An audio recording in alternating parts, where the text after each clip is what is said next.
La Argentina es un país pobre, pero esto no siempre fue así. Fue cierto aquello del granero del mundo.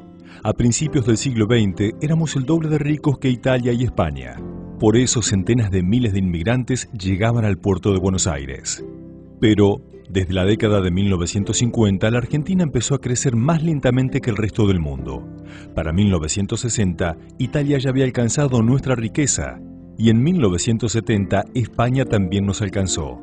Desde esa época, italianos y españoles siguieron enriqueciéndose, y hoy un italiano recibe en promedio 3 veces nuestro ingreso y un español más del doble. Entre 1970 y 2000, el mundo entero redujo 2/3 partes su pobreza total, mientras en la Argentina logramos multiplicarla por 10. Por lo tanto, relativamente, somos 20 veces más pobres que lo que fuimos 30 años atrás. Pero esto no tiene que ser así. Debemos, podemos y vamos a cambiarlo. La receta es simple: no repetir errores.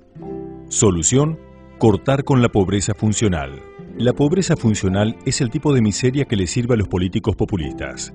Por ello, desde la década del 50, Argentina exacerbó la doctrina de que la necesidad crea derechos, distorsionando el natural sentido individual solidario para transformarlo en un aparato burocrático más. Así se funda la doctrina de los necesitados, quienes tienen derecho a exigir una indemnización por parte de la sociedad y a elegir a quienes sacarle gran parte de su salario, rentas o incluso depósitos o ahorros acumulados, fomentando la cultura del menor esfuerzo.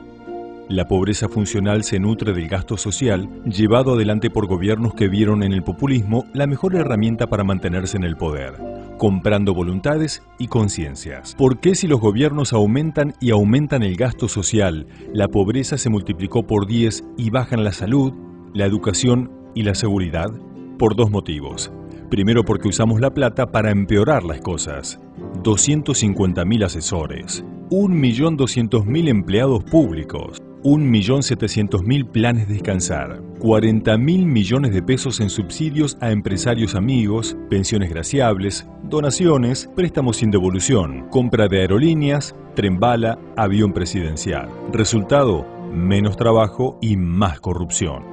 El segundo motivo es que el Estado no genera dinero, sino que se lo saca a la gente a través de altísimos impuestos y décadas de alta inflación. Entonces, la fórmula es simple: pobreza funcional genera mayor gasto social clientelista y así sigue aumentando la pobreza funcional. Ese gasto permanente se financia con nuestra plata. De cada 100 pesos que gastamos los ciudadanos, 62 pesos se los lleva el Estado en impuestos.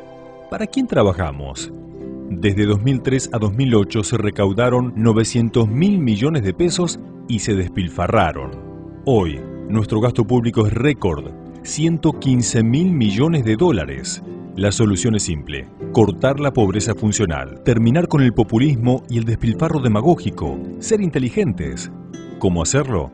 Una alternativa sería gastar 1/3 de la recaudación, 100.000 millones de dólares, de la siguiente forma: 2.700.000 casas para 10 millones de habitantes, lo cual eliminaría todas las villas miserias del país.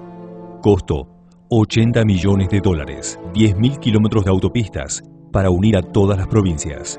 Costo: 18.000 millones de dólares, mejorar la educación brindando 11 millones de notebook e internet Wi-Fi para todos los alumnos.